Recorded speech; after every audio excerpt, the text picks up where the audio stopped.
And good morning, everybody. I've got Proper Steve and Other Steve. I'll let you guess who those are. And Krista's with us, and there's my man Patrick Brown as well. Good morning, good morning. Love to see you guys. How you doing there, Cameron? I'm all right. We also have one chucklehead out there on watching on Periscope, which I thought Periscope was supposed to die like a month ago, so hey, kudos for hanging on, but you ought to pop over to YouTube or Facebook and check out the show. And for everybody else, before we dig into the show today, I want to talk real quick about two things I want y'all to go check out. I want you to check out pocketapp.net, and I want you to go check out Odyssey, ODYSEE.com. Odyssey is an alternative platform to YouTube. So we actually have videos. Our videos are hosted at Odyssey as well as the other several platforms. Odyssey, Rumble, and BitChute we're doing pretty good on all of those. But I'm especially interested in growing this platform on Odyssey because of them all, it is the most like YouTube without censorship. And a lot of your favorite creators are over there. You know, like, for example, us. And then pocketapp.net, rather. It is currently called pocketapp.net, and that is the address. It's going to go through a rebrand in the next month or so. It's a budding, developing platform. It's, as far as the user interface, it's about halfway between Twitter and Facebook. Less ads than either. And it's blockchain secure, so it cannot be censored. Like, the people that run Pocket App could not remove your post if they wanted to because of the blockchain architecture of it. So, and the Sergeant Major chimed in with a simple Biden sucks. And for the rest of the day, we'll be calling him Your Majesty, Sergeant Major Obvious. But no doubt, thanks for joining and watching the show this morning, Your Majesty. So, what are we talking about today, Cameron? How Daddy Musk is going to take us to Mars one day? Yeah, assuming we can get there without running over the locals. So, funny story, Ma and Granddad were actually in Florida visiting the new Space Force base, and got to watch the launch that we're about to talk about from a nearby beach. So I'm a little jealous. I'm also slightly jealous that my sister got to go down and hang out with them for that this weekend. But in fairness, I had shit on the docket. I had to stick around here. But yeah, so Ma and Granddad got to go watch the launch, and that's fantastic. But the launch itself gave us some of my favorite new headlines. So here we go. We have from the U.S. Sun. Space smash! Space smash! SpaceX Starship had near miss with a UFO, and astronauts were told to prepare for a crash, NASA reveals. And this says watch the video. I've got the audio disabled for this, I think. Let's see if this is... Okay. Okay, so the video doesn't want to play. That's fine. I've got some other clips, and we've got pictures to look at, too. So the SpaceX Starship is reported to have had a near miss with a UFO, with astronauts on board told to buckle up and prepare for a crash, NASA has revealed. Okay. In all fairness, UFO means unidentified flying object. Yes, when we hear those letters together, UFO, most of us immediately think about close encounters and space saucers and little gray men and green aliens. That's where our heads want to go. And let me let me reiterate, that's where our heads want to go. Because good God, please believe it would be deeply refreshing. If nothing else, it would be deeply refreshing to just have something else in the news other than our geriatric shitburger of a former vice president. But an unidentified flying object is any object which is flying and we don't know what it is. It could be a yet unobserved asteroid. It could be space debris. It could be a projectile weapon. It could be a rogue satellite. Anything like that. Yeah, an unidentified flying object, that's one of those things where it does what it says on the tin, you know? Yep. Like it's...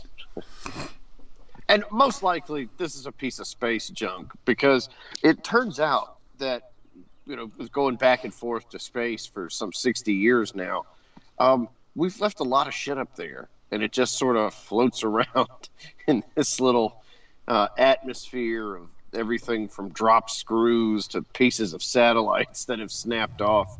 So there's just no telling what they almost bumped into.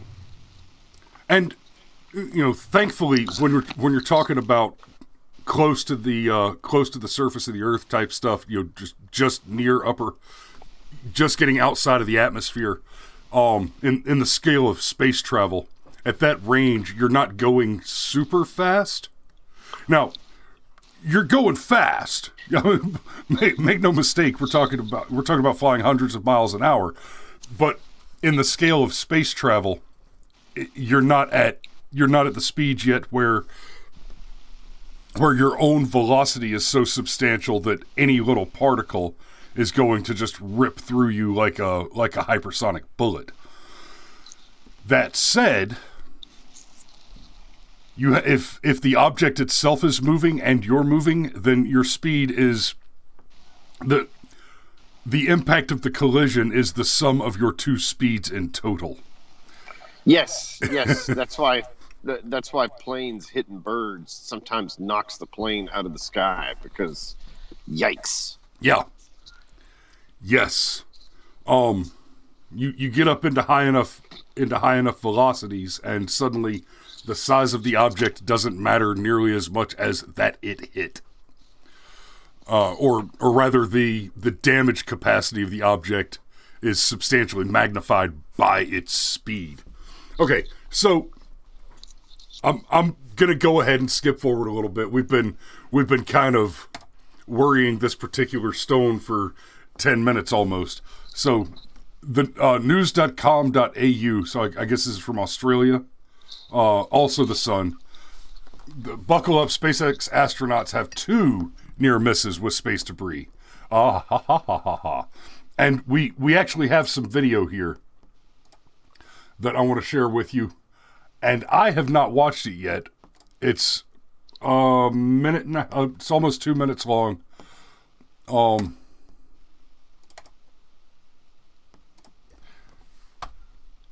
Here, I can unmute that, I think. Let's see if it's interesting. We have successful separation. Steve says, just like Wall-E. Yeah, it's funny. We just watched that with my kids the other day before yesterday. So, I don't know if y'all saw it down in the lower corner there. There it was.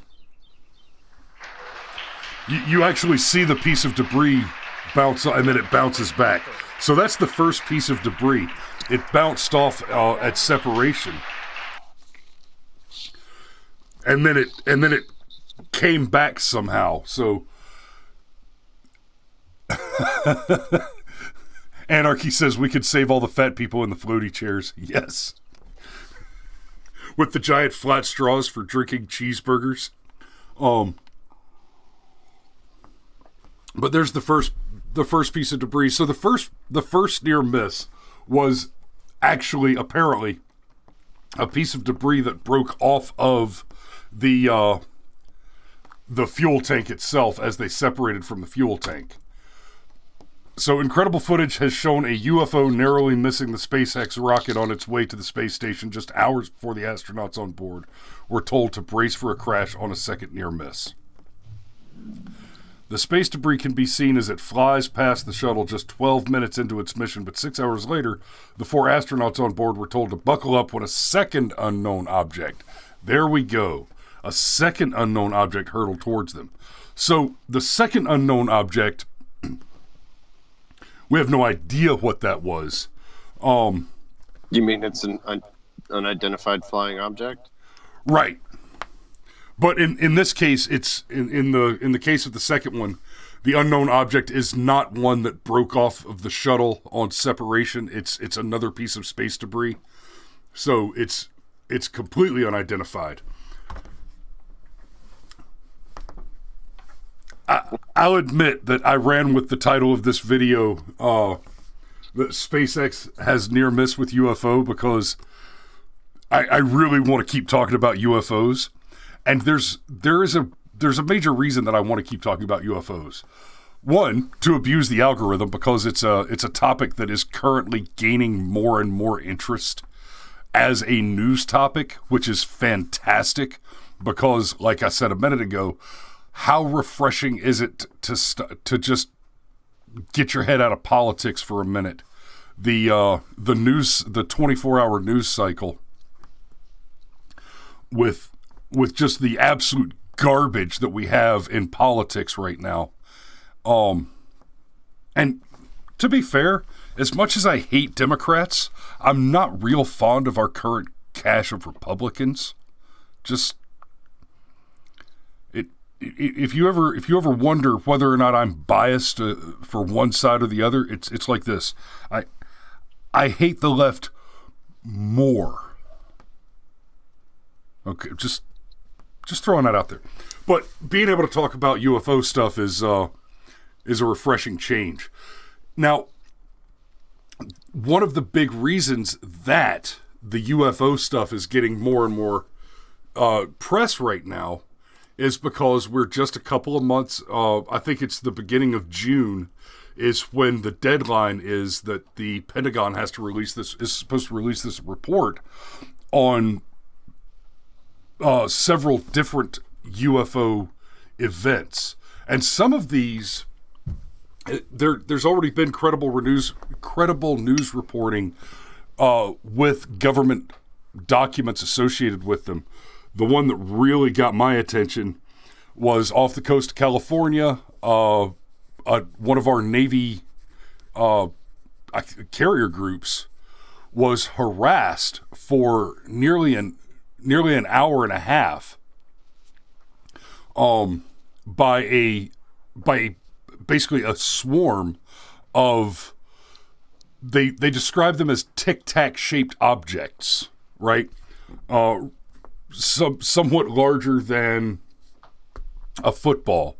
So just imagine a swarm of dozens of tic-tac shaped of footballs flying on their own and exhibiting the four primary, is it 4 or 5? 5 primary traits of suspected non-terrestrial UFOs, right? So there are categories for UFOs. The 2 broad categories are terrestrial UFOs and non-terrestrial UFOs. By and large, most reasonable people don't easily accept the idea of non-terrestrial UFOs. However, the reason that category exists is often what fits in the category of non-terrestrial UFOs is actually a terrestrial UFO which has a level of technology that we cannot yet explain. So the major category or the major attributes that define those are hypersonic travel, near instantaneous hypersonic travel, right? Like basically going from sitting still to going way faster than the sound barrier, but they do it instantaneously and without causing a sonic boom, which is technologically impossible as far as most of our scientists are concerned. Then there's what they call transmedia right? Transmedia means that it goes from air to water to land, and it's from air to water without altering its speed. Now, we have vehicles that can go from land to water or can drive around on the ground. You know, there are seaplanes, you can land it on the water, but that's not what we're talking about. We're talking about something that is flying through the air and goes underwater and does not alter its velocity when it crosses that threshold of significant resistance difference. So there's a few other defining factors, and with the tic-tac shaped ones that harassed the Navy carrier group, one of the things that was especially interesting is unmanned aircraft of that size are battery powered almost exclusively, because they're so small that it's nearly impossible to put a motor in them and then have a fuel reserve as well. So they're, by and large, they're powered by batteries. With the one exception being a very expensive private drone that's built by Lockheed Martin, which boasts a flight time of near 60 minutes on its battery. The vast majority of even military intelligence, like surveillance type drones, can only fly for about 25 to 30 minutes on a battery. And it's a problem of scale. The bigger the battery, the bigger the drone has to be to deal with it, and the bigger the drone has to be to deal with the weight of the battery to have the bigger engines, or the bigger motors rather. It's a snake eating its own tail. Right. Bigger battery, the bigger it gets, juice. the more power it takes. So it is almost not the case that a drone, given modern technology, can fly for longer than 30 minutes on one battery. The one that I mentioned a minute ago is so prohibitively expensive that it's not even used commercially by anybody. Really, it basically exists as a prototype and is prohibitively expensive, so nobody uses it. Now, that's not to say that our good old Uncle Sam wouldn't go ahead and waste a shit ton of money on such a drone for I have to be careful about how I say some things here. Basically, for the kinds of missions that such a drone would be useful, we have an alternative that is so cost effective and mission effective that it doesn't make sense to replace it. Not at that cost. So,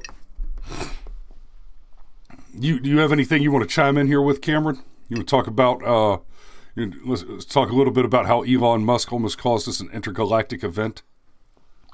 Well, that's funny, and I love all the, Elon Musk is what Tony Stark would be like in real life memes and shit like that. Yeah, and real quick, I am still just it breaks my heart a little that Elon isn't out there flying around in an Iron Man suit privatizing world peace. But maybe privatizing space is the next best thing. Yeah, those Marvel movies have come a long way, haven't they? Iron Man is basically ode to Ayn Rand, privatizing world peace, to Endgame, where we just have to have all that inclusion. But anyhow, now in fairness, Endgame gave us all that inclusion directly against eco-terrorists. So, I mean, Thanos is the mascot is the mascot for BLM.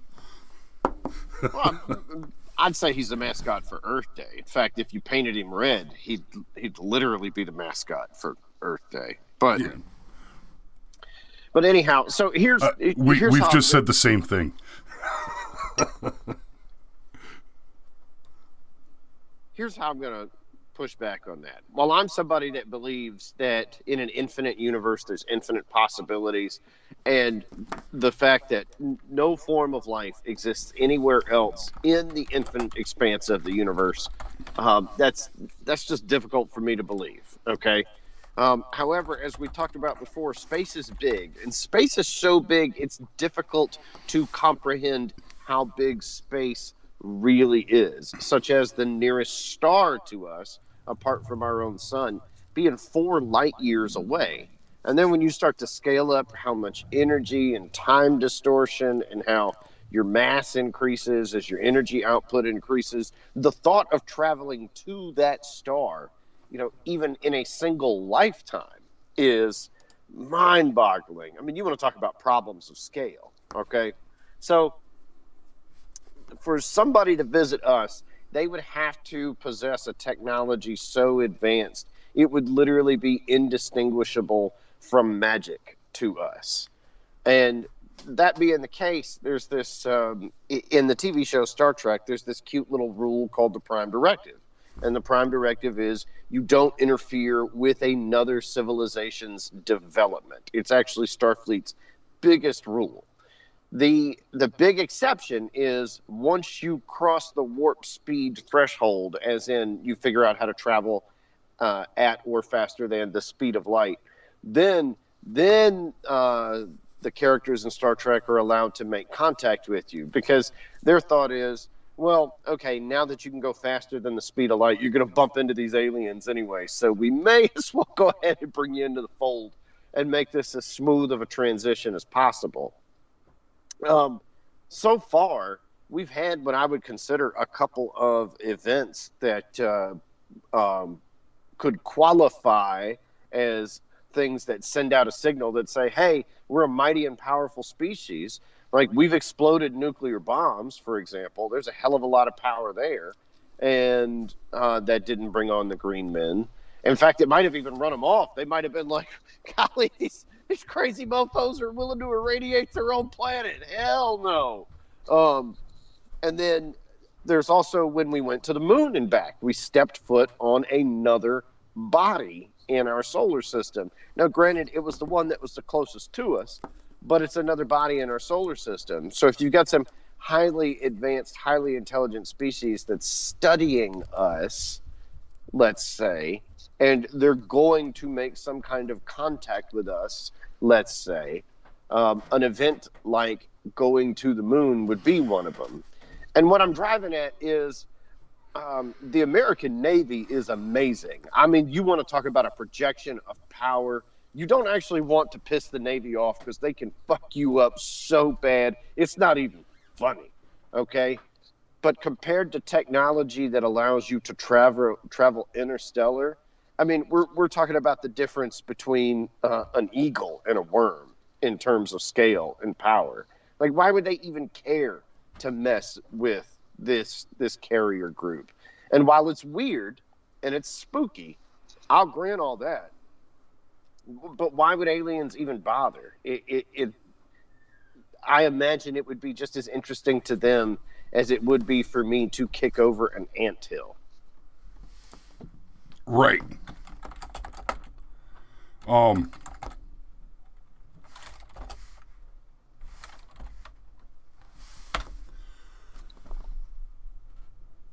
Yeah. All that, nothing. Well, okay. So I'm sorry. I was reading the comments and yeah. So Anarchy mentions, I'm listening to you guys on this thing called a cell phone that would be considered magic 100 years ago. Honestly, Anarchy, the cell phone that you're listening to this on would probably have been considered nearly magical 20 years. It would have been mind blowing just 20 years ago. 10 years ago, it would have been seen as advanced. Like, okay, 10 years ago we had iPhones, but they were low, they were significantly lower quality, technologically speaking, than what we've got today. But 20 years ago, even capacitive touchscreens were almost non-existent. 30 years ago, they were theoretical at best, capacitive touchscreens. 30 years ago, there were touchscreens, but you had to use. There were no touchscreens that didn't involve a stylus. So yeah, and that goes back. We talked a little bit either yesterday or talked recently about Moore's law, right? The rate at which technology, it's the differential equation that describes the rate at which the development of technology increases the rate of its own development. And then, of course, for this conversation, we should be talking about the Drake equation and Fermi's paradox.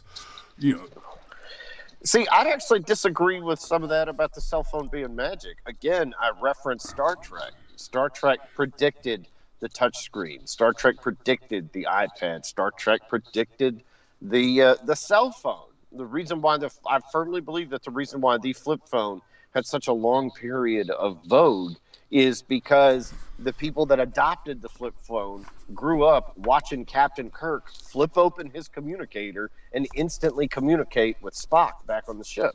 Oh yeah, 100%. You know what? It might be fun. You and I were talking yesterday, I think, about going back to doing more review stuff again. One of the things that we might want to take a look at and do a conversation about. Have you ever watched the documentary How? Oh God, what's his name? Freaking Kirk. How William Shatner changed the world.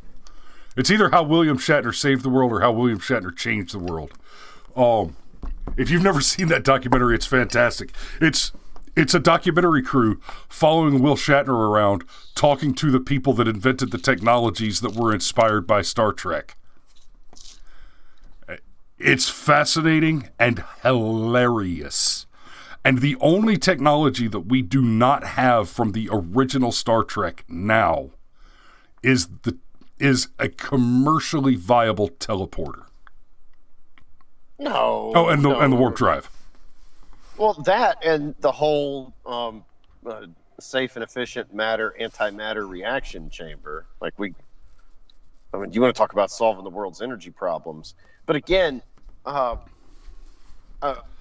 achieve, just based on what we know about physics, okay? I mean, just going back to, Albert Einstein,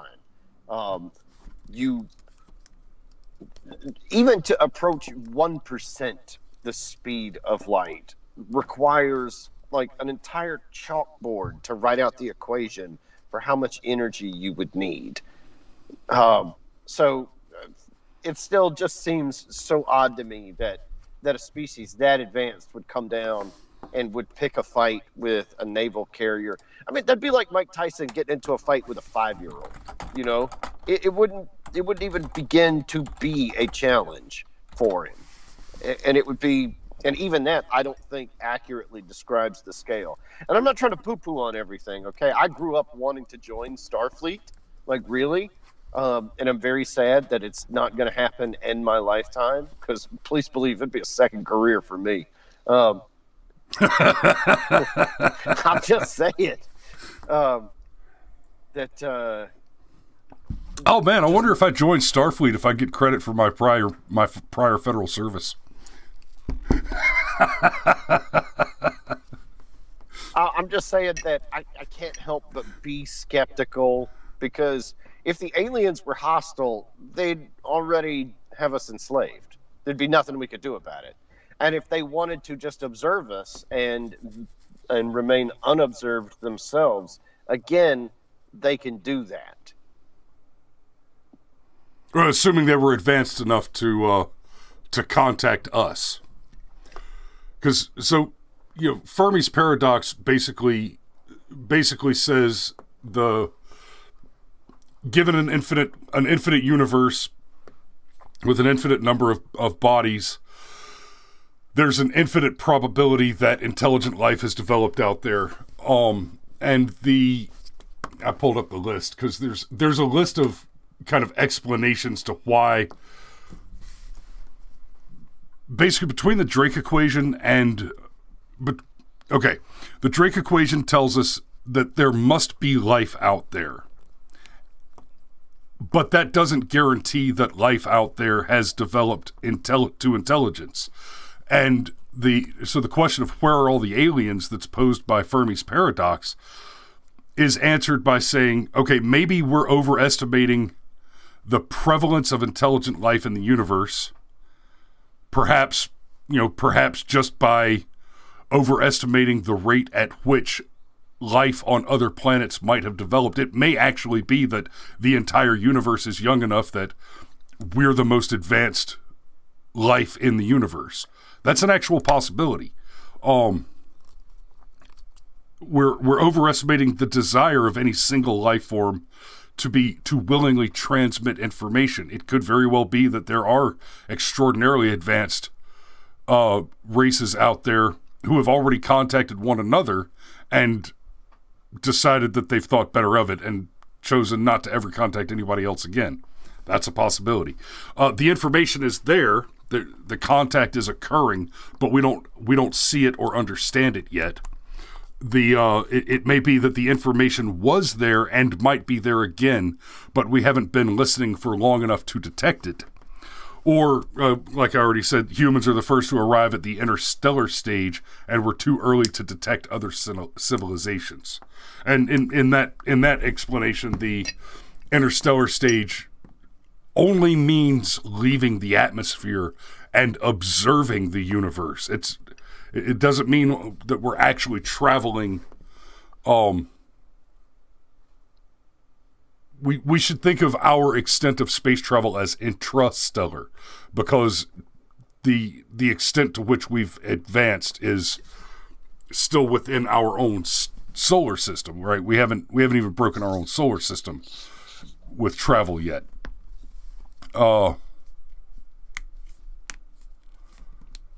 And Polytech, so that's going to be Alex, says there could be thousands of species that have come and gone on other planets whose stars have run their course and killed them off. Yeah, that's another certain possibility. So there's plenty of reasons why we haven't seen them yet. I can't wait to see what's in the UFO report from the Pentagon. I don't expect it's going to be little green men, but wouldn't that be some shit? Yeah, it would be. All right. Well, that's all the time we have. Is there anything else you want to say before we close up there, Cameron? Nope, not today. Well, actually there is, but I gotta go. Fair enough. All right, guys. Thanks for watching this morning. Y'all have a great day, and we will see you tomorrow.